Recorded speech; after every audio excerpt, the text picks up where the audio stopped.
Hello friends, welcome once again. I hope आप लोगों का एसएसबी इंटरव्यू प्रिपरेशन बहुत अच्छे से चल रहा होगा। अभी एनडीए, सीडीएस, एफ कैट और एसीसी 131 का भी रिजल्ट आ गया है and there are huge number of SSB lined up for all of you, है ना। So if you prepare well you will perform well, and if you perform well you will be able to achieve your goal. So with that I welcome you once again to the FSB YouTube channel. पिछले दो videos है ना, जो कि no your arm forces का part 1 and know your Indian army उसका part 2, इसके ऊपर मुझे बहुत अच्छा आप लोगों से फीडबैक आया। इनफैक्ट जब मैं ये वीडियो बना रहा हूँ तो ऑलरेडी जो फर्स्ट वीडियो है उसके ऊपर 6790 प्लस व्यूज़ आ चुके हैं। एक हफ्ते के अंदर 100 प्लस कमेंट्स आए हुए हैं, which is very encouraging for me because मुझे इतने व्यूज़ मिलते नहीं हैं। मेरे व्यू मुश्किल से 2000 पहुँचते हैं, बहुत मुश्किल से। एंड उसी तरह से सेकेंड वीडियो में मुझे 4575 व्यूज़ मिल चुके हैं 5 दिन में। दैट इज़ अभी जब ये वीडियो बना रहा हूँ उसके बीच में, और 85 से ज़्यादा कमेंट्स मिल चुके हैं, which is quite a high response to my videos. For unfortunately मुझे मेरे वीडियोज़ पे बहुत ज़्यादा कमेंट्स मिलते नहीं हैं। सो फर्स्ट ऑफ ऑल इसके लिए मैं आप लोगों को सभी को थैंक यू बोलता हूँ। जिन लोगों ने ऑलरेडी ये वीडियो नहीं देखा, request to watch it, will be tremendously beneficial. Incidentally ये वाला वीडियो 2 आवर्स का है, तो I was in double mind, पता नहीं आप लोग देखोगे या नहीं देखोगे, बिकॉज है ना अटेंशन स्पैन बहुत छोटा है एंड मेरे वीडियोस एंटरटेनिंग नहीं है, दे आर एजुकेशनल वीडियोस। तो इसमें एंटरटेनमेंट नहीं है, इसमें सोचना पड़ता है। एंड इतना लंबा वीडियो मैंने बनाया है, I know it is useful, लेकिन मुझे ये नहीं पता था कि आप लोग देखोगे या नहीं देखोगे। So thank you once again for giving this kind of a response to me. मेरे वीडियोस को इस टाइप के रेस्पॉन्स मिलते नहीं है, even though they have lot of value. So thank you for that. Now इस वीडियो में मैंने एक गलती किया था। मैंने इस वीडियो में ये जो थंबनेल बनाया था मैंने ही बनाया था, बट मैंने ध्यान नहीं दिया। I just took this picture and मैंने इसके ऊपर एक थंबनेल बना दिया, know your Indian army must know stuff करके बना दिया। End of the 85 comments that I got, मुझे एक कमेंट मुझे ZXCDX से मिला है। उसने लिखा है banner image in this photo is of foreign soldiers. So yes, he is right. What is this? So definitely he has a right to question me कि मैंने यहाँ पे नो योर इंडियन आर्मी लिखा है, ये मैंने क्या लगा दिया है ना। Are guys don't wear shades shoes clearly are US rangers and medic tag also used by US strangers. That's true. And our guys क्या है यार, I was also a guy who has served in the army for 30 years. So ZXCDX is right. Our soldiers don't wear these shades. I agree because I have also served in the army for 30 years और इस तरह का shade मैंने भी नहीं पहना, है ना। So this is the comment that I got and मुझे पता है ये कमेंट सही है, तो मैंने ZXCDX को लिखा, yes that is a mistake और thank you for pointing out, I shall correct the thumbnail, request you to kindly give, यहाँ पे लिखना था give feedback लिखना था, छूट गया, अगेन एक मिस्टेक कर दिया, on the video content too ना। तो मैंने इनसे रिक्वेस्ट किया कि थंबनेल तो गलत है, मैं अपनी गलती मानता हूँ, थोड़ा कंटेंट पे भी आप अगर अपना ओपिनियन देते तो it would have been great. Thank you for that anyway. And इसी के ऊपर एक और बंदे का कमेंट आया, उसका नाम है क्या, शेडी भाई भाई, है ना। He says no Indian army and thumbnail of NATO member, great. थोड़ा सरकास्टिक है ये, but the fact is he is right कि ये मैंने एक गलती किया है। सो आई से sorry for my mistake and मैंने इनको भी जवाब दिया, sorry for the mistake, I shall correct it, warm regards, है ना। एंड एक्चुअली मैं इन दोनों को बताना चाहता हूँ कि मैंने इस मिस्टेक को करेक्ट कर लिया and I have change the thumbnail. अगर आप जाके देखोगे तो मैंने वो नाटो वाले पिक्चर को हटा के इंडियन आर्मी का ये वाला पिक्चर डाला है। And I am thankful to both of you for pointing out that मैंने ध्यान नहीं दिया था, even though the thumbnail was made by me. So thank you for that. Now इन दोनों कमेंट्स को लेके मैं आपको एक बात बताना चाहता हूँ। मिस्टेक दो टाइप के होते हैं, एक को बोलते हैं एरर ऑफ इंटेंट और दूसरे को बोलते हैं एरर ऑफ जजमेंट।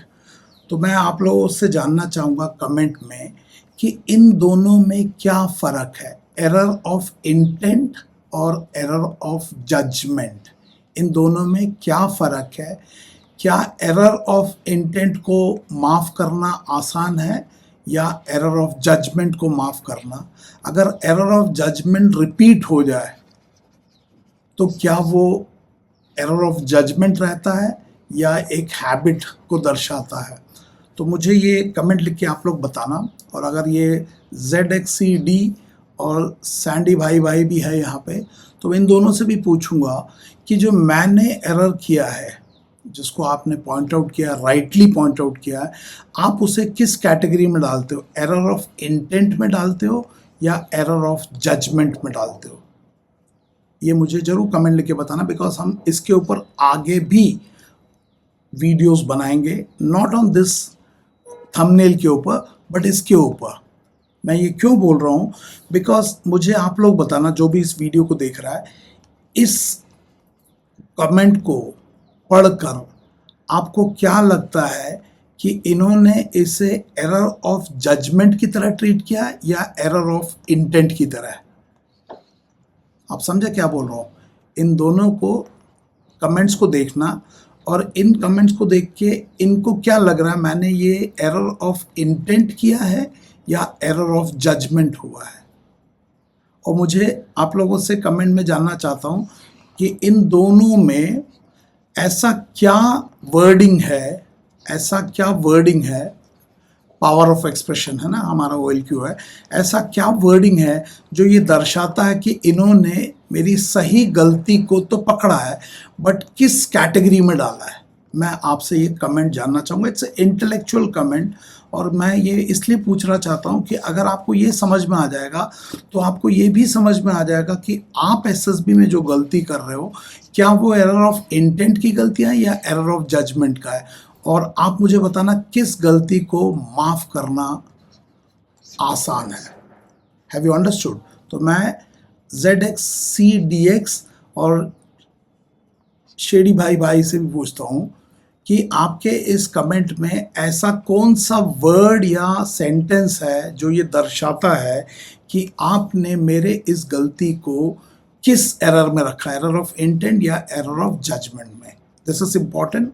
और मैं आप सभी से रिक्वेस्ट करूँगा कि जस्ट पुट योर हेड, दिमाग को, IQ को लगाओ, रीजनिंग को लगाओ और ज़रा कमेंट लिख के ज़रूर बताना। दिस इज़ इम्पॉर्टेंट बिकॉज जब मेरे पास बच्चे साहस में आते हैं SSB की तैयारी करने के लिए, तो वो बच्चों का जब डेल्टा पता चलता, पहले तो जब आते हैं तो उन्हें पता ही नहीं चलता, फिर जब डेल्टा पता चलता है कि नॉलेज अबाउट दिस सेल्फ, उनको सेल्फ के बारे में ही नहीं पता बट वो बढ़िया बढ़िया सेल्फ डिस्क्रिप्शन लिखने के चक्कर में रहते हैं। उन्हें अपने ऑर्गेनाइजेशन का नॉलेज नहीं पता और बताने के बाद भी वो नहीं करते, है ना। जैसा कि आपने पार्ट 1 और part 2 video know your arm forces में देखा होगा कि there so much to prepare. उन्हें SSB geopolitics, current affairs, GK, general knowledge, defence related knowledge, international organisation, major Indian social issues, इनके बारे में नहीं पता। उसके बाद SSB का प्रोसेस पता है कि फर्स्ट दिन स्टेज 1 होता है, वो होता है GTO, लेकिन वो उस प्रोसेस में अपने आप को मूल्यांकन नहीं कर पाते और उनका परफॉर्मेंस के अंदर गैप या डेल्टा नहीं पता, है ना। और लास्ट में जब बताता हूँ कि ये डेल्टा है और उसको भरने की ये विधि है, ये स्किल भी बताया जाता है, तब पता चलता है कि वो बच्चे डेल्टा को लेके भी वो उसे भरने का एटीट्यूड नहीं दिखाते। तो मैं ये जानना चाहता हूँ, जब डेल्टा पता चल गया उसके बाद भी अगर आप जब उसे भरते नहीं हो तो क्या वो एरर ऑफ इंटेंट होगा या एरर ऑफ जजमेंट होगा? आप मेरा सवाल समझ गए? पहले तो चलो आपको पता नहीं था, जब FOSOP में आते हो, since it is a process oriented training, it is based on self management leadership, तो यहाँ पे आपको अपना डेल्टा एकदम एग्जैक्टली पहले दिन के पहले आवर से ही पता चल जाता, फर्स्ट आवर से ही, कि यार ये तो गड़बड़ आ रहा है, गैप आ रहा है। इस गैप को कैसे आइडेंटिफाई करना है, कैसे इसको भरना है, और उसको भरने के लिए आपका डिज़ायर या इच्छा शक्ति, सो नॉलेज, स्किल एंड डिज़ायर। तो नॉलेज और स्किल देने के बाद भी वो डिज़ायर नहीं दिखाते उसको भरना, तो ये जो है इस तरह का एटीट्यूड, ये आपका एरर ऑफ इंटेंट को दिखाता है या एरर ऑफ जजमेंट को दिखाता है ना। जब उन इन डेफिशिएंसी को जानने के बाद भी आपका पावर ऑफ एक्सप्रेशन वीक है, आपका कम्युनिकेशन वीक है, पब्लिक स्पीकिंग वीक है, इसके बावजूद भी इसको भरे बिना आप एसएसबी चले जाते हो और उम्मीद करते हो कि आप रेकमेंड हो जाओगे, जानते हुए रिकमेंडेशन रेट 3.6% है। इस तरह की सोच और इस तरह की तैयारी जब ये साइक, जीटीओ और इंटरव्यूइंग ऑफिसर देखेंगे, क्या वो आपके इस तरह के एटीट्यूड को एरर ऑफ इंटेंट में रखेंगे या एरर ऑफ जजमेंट में रखेंगे? आपको लगता है वो माफ़ कर देंगे? मुझे ज़रूर कमेंट लिख के बताना। जब आप 100 ओरिजिनल टीएटी स्टोरीज रट के जाते हो, 300 ओरिजिनलिटी एसआरटी रट के जाते हो, 300 ओरिजिनलिटी डब्ल्यूएटी रट के जाते हो और बेस्ट सेल्फ डिस्क्रिप्शन रट के जाते हो, तो इस तरह का जो तैयारी है, क्या ये एक राइट अप्रोच टू ट्रेनिंग है या ये कंफर्ट जोन में रखने की ट्रेनिंग है? क्या यही तरीका है आप साइकोलॉजिस्ट, इंटरव्यूइंग ऑफिसर, जीटीओ के साथ अपने एसएसबी की तैयारी करने के लिए? मतलब हम आपसे पूछते हैं बी ओरिजिनल और आपने 100 original TAT story, 300 original SRT example, 300 original WAT रट रखा है और इसे रटे हुए को चतुर, 3 इडियट के चतुर की तरह, चमत्कार की तरह चमत्कार लिख के दे देते हो। जब ये चीज़ साइक देखता है, इंटरव्यूइंग ऑफिसर सुनता है या जीटीओ जब देखता है, सुनता है, आपको क्या लगता है वो आपके बारे में क्या सोचेगा? इस बुक को पता नहीं कितने कैंडिडेट रटते हैं और आप भी रटते हो। आपने पहली बार रटा है, लेकिन इस बुक को तो हजारों लोगों ने पहले रटा है। तो is this the right approach to training? क्या ये एरर ऑफ इंटेंट माना जाएगा या एरर ऑफ जजमेंट माना जाएगा? मुझे जरूर कमेंट लिख के बताना। ये जिन लोगों ने ये बुक छापा है, क्या आपको लगता है ये लोगों ने जो किया है ये देश के हित में किया है या देश के अहित में किया है? क्या ये जिन लोगों ने ये बुक छापा है ये एरर ऑफ इंटेंट कर रहे हैं या एरर ऑफ जजमेंट? क्या इन्हें पता है कि ये जो तरीका कर रहे हैं ये गलत है या सही है? क्या इन्हें पता है कि इस बुक को रट के अगर कोई गलती से रेकमेंड हो जाए वो देश का नुकसान करेगा? क्या ये बुक लिखने वाले लड़के लड़कियां, क्या ये देश के हित में काम कर रहे हैं या अहित में काम कर रहे हैं? क्या इसे एरर ऑफ इंटेंट में रखें या एरर ऑफ जजमेंट में रखें? जो लोग बोलते हैं कोर क्वालिटी छुपा दो, सुसाइडल टेंडेंसी छुपा दो, स्ट्रेस प्रोननेस छुपा दो, क्या ये देश के हित में है, देश के अहित में? क्या वो एरर ऑफ इंटेंट में जाना जाएगा, एरर ऑफ जजमेंट में? जो कैंडिडेट इस तरह के ट्रेनिंग के पीछे भाग रहा है, टिप्स एंड ट्रिक्स के पीछे भाग रहा है, क्या आप वो एरर ऑफ इंटेंट कर रहे हो या एरर ऑफ जजमेंट कर रहे हो? सोच के देखो, जवाब देना मुझे। ठीक उसी तरीके से सेल्फ डिस्क्रिप्शन, सेल्फ को जाने बिना, सेल्फ को पहचाने बिना आप सेल्फ डिस्क्रिप्शन में व्हाट योर पेरेंट थिंग्स इसको लिख देते हो, व्हाट योर फ्रेंड्स थिंक इसको लिख देते हो, व्हाट योर एम्प्लॉय थिंक इसको लिख देते हो, what you think about yourself ये लिख देते हो, व्हाट यू थिंक ये लिख देते हो, what you want to improve. मतलब अपने स्ट्रेंथ एंड वीकनेस, अपने स्वॉट एनालिसिस किए बिना आप अपने स्ट्रेंथ एंड वीकनेस इस तरह से लिख देते हो। क्या ये एक सही तरीका है या गलत है? ये कंफर्ट जोन में रखता है, बट क्या ये सही है? सोच के देखो। जब ये एसडी को आप लिखोगे और आप जैसे 1000 लोग इसको रट के आएंगे, तो ये 1000 लोग रट के एक ही चीज जब लिखेंगे, क्या आपको लगता है साइक इतना कच्चा है कि आपको इसको पढ़ के कि आपने ये रट लिया है तो ये सब क्वालिटी आपके अंदर है मान लेगा? मुझे बताना, सोच के बताना। क्या इस तरह का ट्रेनिंग करके नोट्स देने वाले, क्या ये देश के हित में काम कर रहे हैं या देश के अहित में? क्या ये एरर ऑफ इंटेंट में आएगा या एरर ऑफ जजमेंट में आएगा? ऐसे कैंडिडेट जो ये इसको रट के साइक को दे देते हैं और सोचते हैं कि साइक को लगेगा ये सारी क्वालिटी जो कोचिंग के नोट्स में लिखे हैं ये साइक सोचेगा कि ये मेरे क्वालिटी है, तो क्या आपको लगता है कि ये ऐसा होगा? क्या ये आपका ये अप्रोच एरर ऑफ इंटेंट है, एरर ऑफ जजमेंट है? क्या इसका नुकसान आपको होगा या नहीं होगा? सोच के मुझे बताना। सोचने की बात है, सोच के बताना। उसी तरीके से जब एसएसपी जा रहे हो, एक तरीका है कि इस पूरे चीज को, अपने डेफिशिएंसी को भर के जाओ, डेल्टा को फिल करके जाओ, और दूसरा है डेल्टा को टिप्स एंड ट्रिक्स से छुपा के जाओ। Which effort is scalar effort, first वाला या सेकंड वाला? Which is scalar effort, which is vector effort? मुझे जरूर सोच के कमेंट लिख के बताना, which is scalar effort, which is vector effort? कौन सा एरर ऑफ जजमेंट है, कौन सा एरर ऑफ इंटेंट है? आप क्या कर रहे हो? That's important question. सो सवाल यह है कि आप किस तरीके को ले रहे हो। मैंने तो अपनी गलती मान लिया, मुझे बताना मेरी गलती एरर ऑफ इंटेंट था या एरर ऑफ जजमेंट है।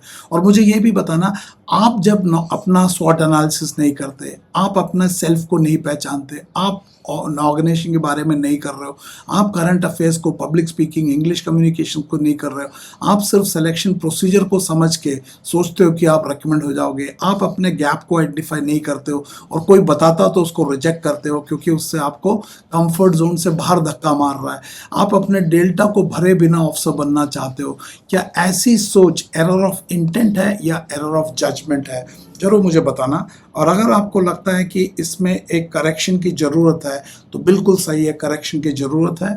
और उस करेक्शन के लिए आपका नेक्स्ट AFOCP का 2 weeks fully residential offline batch Nagpur में अवेलेबल है और ये बैच ऑफलाइन है। इस बैच का ड्यूरेशन है 7 अक्टूबर से 19 अक्टूबर। इसका रजिस्ट्रेशन ऑलरेडी शुरू हो चुका है, शुरू किया है मतलब सीट्स फुल हो चुका है। जो 25 सीट्स जो डिस्काउंटेड सीट्स है वो भर चुका है, उसके आगे चल रहा है अभी।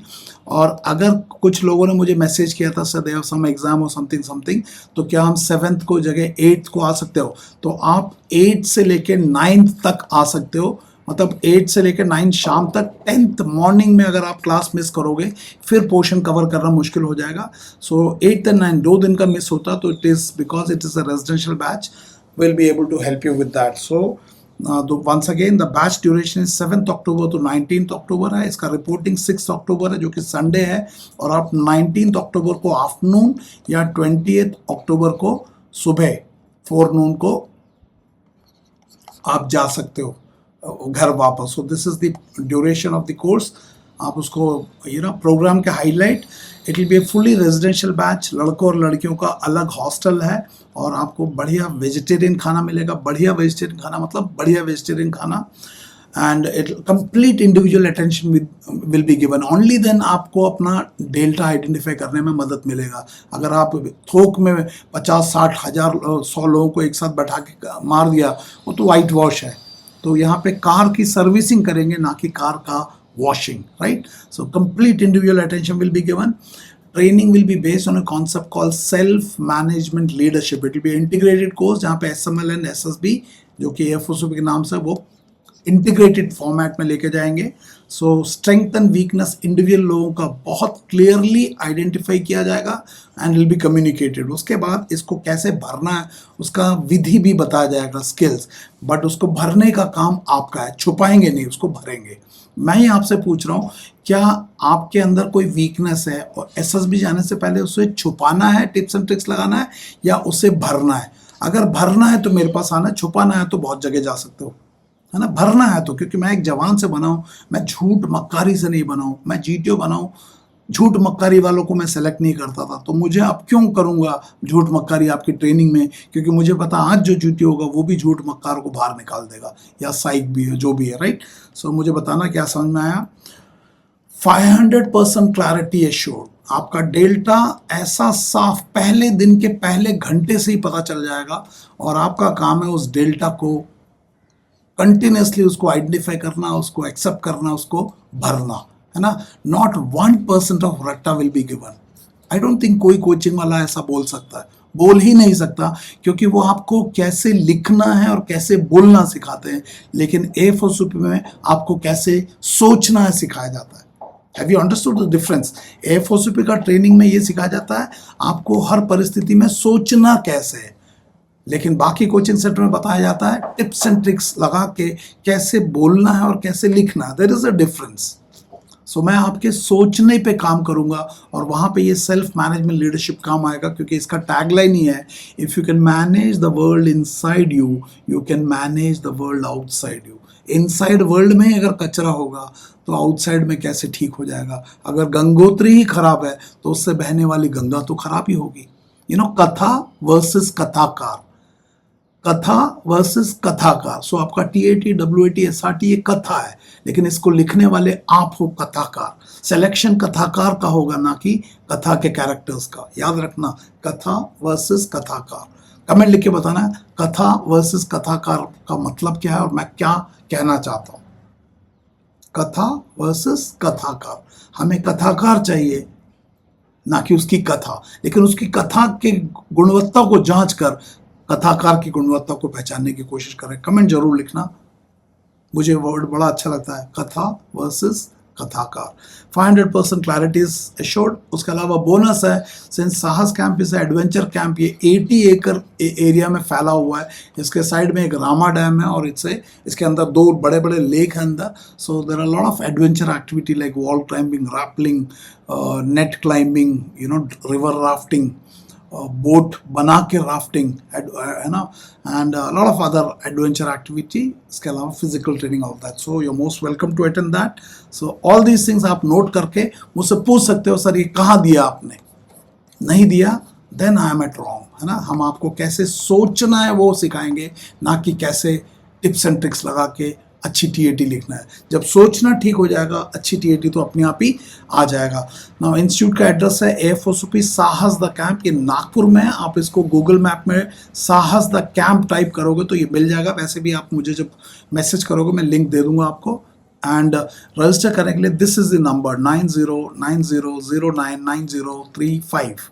इसके ऊपर आप मुझे व्हाट्सअप कर सकते हो या कॉल कर सकते हो ना। इससे पहले वो 25 लड़कों को, फर्स्ट कैंडिडेट्स को डिस्काउंट था, अनफॉर्चुनेटली वो ख़त्म हो गया है। 25 सीट्स का जो डिस्काउंट है वो ऑफर 2500 रुपीज़ डिस्काउंट खत्म हो गया। But don't get disheartened, I tell you why, and kindly share it so that others also benefit from this. Now इसके अलावा जो लोग ओनली जीटीओ के लिए आना चाहते हैं, जिनके पास टाइम नहीं है, आप 1 हफ्ते के लिए आ सकते हो। तो ओनली जीटीओ का बैच जो 13 अक्टूबर से शुरू होगा 19 अक्टूबर तक, इसका रिपोर्टिंग 12 को होगा। और इसमें complete GTO task including the structure analysis and GDGP everything will be covered including stage 1। तो स्टेज 1 भी कवर किया जाएगा और एक फुल साइकोलॉजिकल टेस्ट भी आप दे सकते हो, लेकिन इसका असेसमेंट नहीं हो पाएगा बिकॉज वो तो ऑलरेडी हो चुका। बट आप एक टेस्ट दे सकते हो और बाकी कैंडिडेट्स के साथ बैठ के डिस्कस कर सकते हो कि उसके ऊपर हमने क्या डिस्कस किया था। So that is there. And इसके लिए भी रजिस्ट्रेशन के लिए you use the same number. Kindly share this also with your friends. Now जो लोग ओनली जीटीओ बैच के लिए आ रहे हैं या जो लोग बिल्कुल ही आ नहीं पा रहे, उन लोगों के लिए AFOSOP का online batch is also available from 21 October onwards. इसका भी रजिस्ट्रेशन के लिए आप जो है मुझे इसी नंबर पे कॉन्टैक्ट कर सकते हो। Kindly share it with your friends so that others also benefit. So जो लोग 2 वीक नहीं आ सकते, जीटीओ को ऑफलाइन ले सकते हो अभी, और साइक एंड इंटरव्यू को ऑनलाइन ले सकते हो। So those options are available, offline, online and hybrid models available. You can contact me for details. Now इसके अलावा ZXC DX एंड सैंडी भाई को, क्योंकि इन्होंने they have correctly identified my mistake. In case if they decide to attend this batch starting from 7th October to 19th October full batch, जिसका reporting 6th को है, so I give them complete 100% free tuition fee, training का जो fees है 100% free. so they are most welcome to attend only this batch के लिए। so क्योंकि आप लोगों ने एक सही तरीके से मेरे मिस्टेक को आइडेंटिफाई करके नाटो वाला जो है वो बनाया था। सो इन दोनों के लिए बिल्कुल एब्सोल्युटली फ्री है ट्रेनिंग का फीस। एंड जिन लोगों को स्पेशल डिस्काउंट मिस हो गया है, क्योंकि वो 25 कैंडिडेट्स का जो हो गया स्पेशल डिस्काउंट मिस हो गया है, तो उन लोगों के लिए, जिन लोगों ने भी इस वीडियो में मुझे इतना बढ़िया कमेंट दिया, 100+ कमेंट्स इस पे और 85+ कमेंट्स इस पे, इन लोगों के लिए मैं दोबारा अनाउंस करता हूँ कि अगर आप इस बैच में आते हो और आपने ये कमेंट लिखा है, not good video thank you, थोड़ा सा डिटेल कमेंट 2-3 लाइन का लिखा है, तो आप लोगों को again that discount I open it. So you are most welcome for this batch 7th October to 19th October. You will again get this special discount even though 25 seats से ऊपर चला गया। So kindly share it with the friends so that others also benefit, right? So इसके अलावा जो लोग अपने preparation में एक सही दिशा चाहते हो और डिसाइड करना चाहते हो कैसे कहाँ से शुरू करना है, खासकर NDA, CDS, FCAT and ACC वाले जिनका रिजल्ट इमीडिएटली आया है, एंड खासकर freshers as well as repeaters दोनों के लिए है, बट फ्रेशर्स के लिए ज़्यादा बिकॉज बिल्कुल पता नहीं है कैसे करना है। तो ये काफ़ी सारे वीडियोस के मैंने लिंक दिए हुए हैं। ये वीडियोस को जब देखोगे तो इसको अपडेट किया हुआ है, ये थोड़ा अपडेटेड नहीं है, लेकिन जो अभी शेयर करूँगा वो अपडेटेड, उसके अंदर करीब 8-9 वीडियोस और एडेड है। तो ये वीडियोस को आप पा सकते हो। इसको पाने के लिए आप ये वीडियो एक्चुअली यूट्यूब में बहुत स्कैटर्ड है, बिकॉज 400 से ज़्यादा वीडियो है। तो आप टेलीग्राम चैनल पे जाके आप इसको ले सकते हो, इट इज़ अवेलेबल देयर। और किसी कारण से टेलीग्राम पे नहीं मिला तो इस नंबर पे आप मुझे अगर कांटेक्ट करते हो, व्हाट्सअप करते हो, तो again I can give you this.